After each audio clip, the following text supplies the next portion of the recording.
देख रहे हैं तेलंगाना समाचार। अस्सलाम वालेकुम नाज़रीन, तेलंगाना समाचार की उर्दू नशियात में आपका खैर मकदम है। साबिक़ डिप्टी मेयर व नुमाइंदा मजलिसी कारपोरेटर मोहम्मद अब्बास समी, मोहतरमा ज़ाहिरा बानो, मजलिसी corporator 5th division Mohammed Azharuddin Dabir की जानिब से दफ्तर मजलिस इत्तेहादुल मुस्लिमीन वार्ड नंबर 5 हुसैनीपुरा करीमनगर में मोहल्ले के तकरीबन 70 सीनियर सिटीज़न को तहनीत पेश की गई। इस मौके पर एक शानदार तकरीब मुनक़िद की गई जिसमें मोहल्ले के डेवलपमेंट के बारे में मुख्तलिफ अहबाब ने अपने अपने तासरात पेश किए। मज़ीद जानकारी के लिए रिपोर्ट देखिए। हर मुश्किल के साथ आसानियाँ भी पैदा होती हैं। अल्लाह ताला उसका असबाब भी बनाता है और आइंदा फिर इंशाअल्लाह ताला फिर हम लोग इंशाअल्लाह कोशिश करेंगे इसी तरह से खुलूस प्यार मोहब्बत के साथ जो हम सब मिलकर चलें।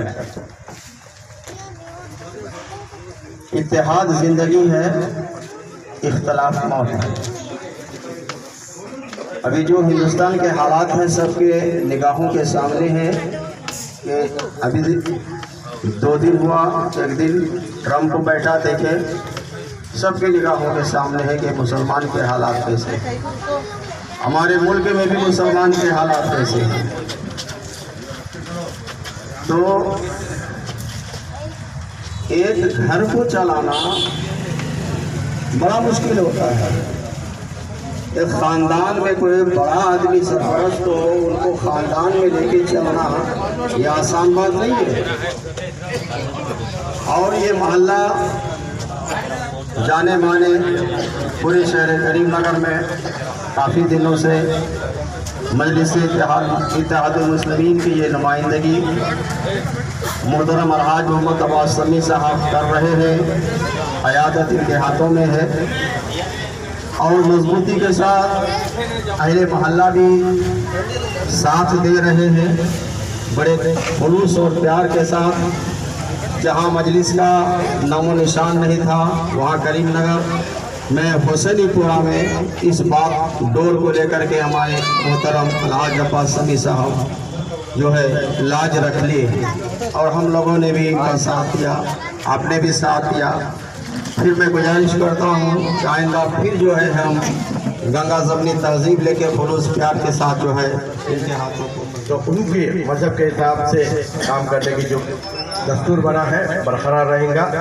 और इस मौके पर मैं आप सबको थोड़ी देर मुखातिब करके रुखसत होगा, क्योंकि आज 1-2 रोज़ पहले हमारे भांजे अज़हरुद्दीन बोले मेरे को एक प्रोग्राम रखेंगे, महल्ले के बुजुर्गों से एक तहनीत पेश करेंगे उनकी। बोले तो मैंने बोला ठीक है रखेंगे, लेकिन उस दिन बहुत प्रोग्राम रहते, आखिरी प्रोग्राम हो रखे तो टाइम मिलता नहीं, तो फिर मुखातिब करने के वास्ते टाइम नहीं रहता। बोला से उस तरीके से अगर देर हो गई, कई को तो आप उम्र रसीदा लोग हैं, शुगर वाले हैं, सब है, मगर भाई थोड़ी देर में बात ख़त्म कर दो।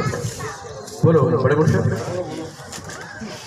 आज आप देख रहे होंगे कि जिस तरीके की फिरका परस्ती हिंदुस्तान में हो रही है, करीमनगर में हो रही है, फिरका परस्ती से पाक महला हुसैनीपुरा है। यहाँ पर हिंदू मुस्लिम सब मिलजुल के रहते हैं, मगर ये पैगाम हम हुसैनीपुरे से पूरे करीमनगर को देंगे, पूरे हिंदुस्तान को देंगे। यहाँ पर जिस तरीके से हो रहा आप लोग देखे होंगे, मैं हर इलेक्शन की काउंटिंग में रहता हूँ, वहाँ पे फिरका परस्त लोग देखते रहते हैं, हुसैनीपुरे के पाक साहिब क्या देखते रहते, कहीं को बोलते वो पाक साहिब उनको शाट लगता होता, पाक साहिब खत्म अब भाग जाते। हम इसकी तारीफ करें, हमेशा तारीफ गवाह है हुसैनीपुरे की आवाम, मेरी माँ बहन बुजुर्ग जिसका साथ है वो लोग कामयाब हुए ना। इंशाल्लाह आइंदा भी ये यूनिटी रहेगी। और कई लोग आप पूछते अरे सभी भाई आपके मिशन आए क्या बोर्ड पे देखो स्कोर कैसा है, नहीं है ना। रैकेट जब उड़ती ना, जब समझना हमारे डब्बे आए हुए। और टीवी चैनल्स पे भी बताया था कि फिरका परस्तों में यही सरपरस्ती जो मेरी सरपरस्ती करे, मेरे से जो एक छोटा सा नजराना मैं आप लोगों को पेश करने के लिए, आप लोग तो सबकी शालपोशी करने के लिए मैं यहाँ पर आप सबको दावत दिया। आगे भी मैं उम्मीद करता हूँ कि जो जैसा हम मिलजुल के यहाँ तक आए, आगे भी हम वैसा चलेंगे। तो मेरा मेन मकसद ये था, मस्जिद के जो इमाम साहब है, मौदन साहब है, हमारे एरिया में जो मस्जिदें हैं उनको, और महल्ले में हमारे जो बड़े बुजुर्ग हजरात हैं उनको, और दूसरा यूथ के तो हम क्रिकेट खिला रहे हैं, सब चलते जा रहा, तो बड़े लोगों को कुछ भी नहीं हुआ, बल्कि एक छोटा सा मेरा था। तो मैं अब हमारे जनाब महबूबिया मस्जिद के इमाम साहब से गुजारिश करता हूँ कि खिरात करें। मौजूद हाज़रीन, आज हमारा यहाँ पर जमा होना दो मकसदों के लिए है। पहला मकसद तो हमारा ये है कि आज ही के दिन हमारा हिंदुस्तान का आइन मुतब्बिक हुआ और नाफिज हुआ। उसकी खुशी में हम कौमी परचम लहराते हैं। कोई भी चीज़ चलाने के लिए एक निज़ाम और एक उसूल होना ज़रूरी है। हिंदुस्तान किन उसूलों पर चलेगा, आज उसका निफाज हुआ था, आज उसको नाफिज किया गया था। उसी की खुशी के मौके पर हम जमा हुए हैं। ये यौम जमहूरिया हमें इस बात को याद दिलाता है कि जिस तरह हर चीज़ के लिए उसूल मुरतब होना चाहिए, हमें भी ज़िंदगी में कामयाब होने के लिए अपने भी कोई उसूल मुरतब होने चाहिए। और ये उसूल बनाए क्यों गए थे? उसूल इसलिए बनाए गए ताकि हिंदुस्तान एक मिसाली तरक्की का हिस्सा बन सके। ये यौम जमहूरिया हमें इस बात की याद दिलाता है कि हम इन उसूलों पर खुद अमल करें और हिंदुस्तान की तरक्की के अंदर अपना हिस्सा लें। हम ये न कहें कि ये काम उनका है, बल्कि हिंदुस्तान की तरक्की के लिए, इस मुल्क की तरक्की के लिए हमसे जो बड़ा हमें किरदार अदा करना चाहिए। जैसे कि आमतौर पर हमारे यहाँ होता है कि लोग कहते हैं मेरा ये काम क्यों, मैं क्यों करूँगा। जैसे मिसाल के तौर पर अगर महिला का अगर कुछ काम है तो हज़रत दबीर साहब कोई अब्बास में साहब पहुँच जाएगा भाई आप ही इस काम को करें, ऐसा नहीं।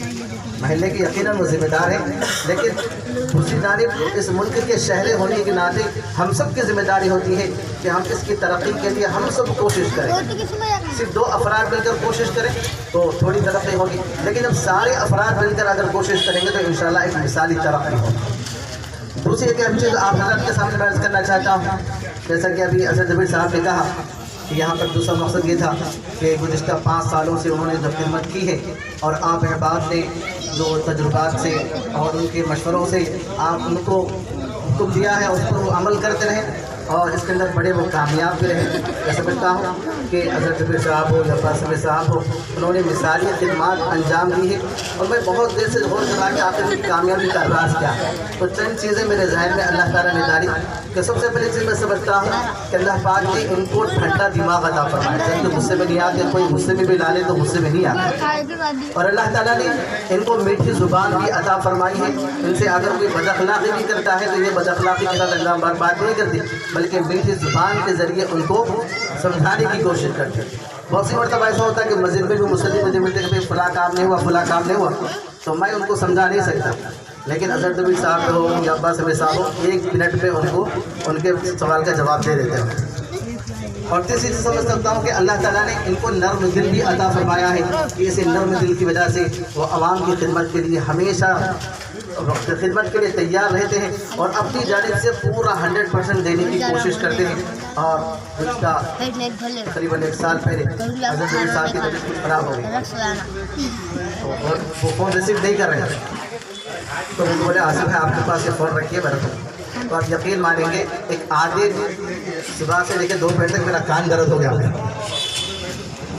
फिर दूर से देखने वाला तो ये समझता है कि भाई ये लोग बड़े आइश में हैं, लेकिन वो जो खिदमत अंजाम दे रहे हैं, आदमी जब वो खिदमत करेगा तो उसका अंदाज़ा उसको हो सकता है। समंदर के किनारे से उसकी गहराई का अंदाज़ा नहीं लगाया जा सकता, जब गहराई में जाकर देखेंगे तो पता चलेगा। तो हज़रत दबीर साहब हो या अब्बास साहब हो और जितने अफराद भी हों जिनकी टीम कोशिशें कर रही है, दूर से देखने में तो बड़ा आसान होता है, लेकिन जब वो खिदमत करेंगे तो अंदाज़ा लगाए। हज़रत दबीर साहब के खाने का कोई वक्त नहीं, नाश्ता उनका कभी कभी शाम के वक्त होता उनका नाश्ता।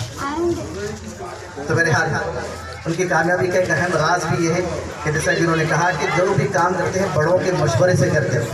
और अल्लाह ताला उनको कामयाबी से नवाज रहा है। मेरे हाल देखिए, हर आदमी को तो खुश नहीं किया जा सकता। बचपन की एक कहानी मुझे याद आई कि एक मरतबा एक बाप बेटा एक सवारी पर सवार होकर जा रहे थे। लोगों ने आपस में देखकर कहा कि तो कितने जालिम है, दोनों एक सवारी के पर सवार हैं। तो बाप क्या करा, मैं उतर जाता हूँ, मैं उतर गया बाप उस पे से। फिर कुछ आगे चले तो लोग बोले कि देखो कि बाप बेटा कितना नाफरमान है, बाप पैदल चल रहा, उन्हें वहाँ बैठ के। बहरहाल ऐसे ही चलते चलते चलते और बहरहाल वो मजबूर हो गए बोले भाई लोग बहुत ज़्यादा हो रहे, हम ना खुद सवारी को उठा लेंगे, सवारी को उठा लेके जाना शुरू करें। फिर लोग देखते बोले कि कितने बेवकूफ़ के सवारी होने के बाद खुद सवारी लेके जाए।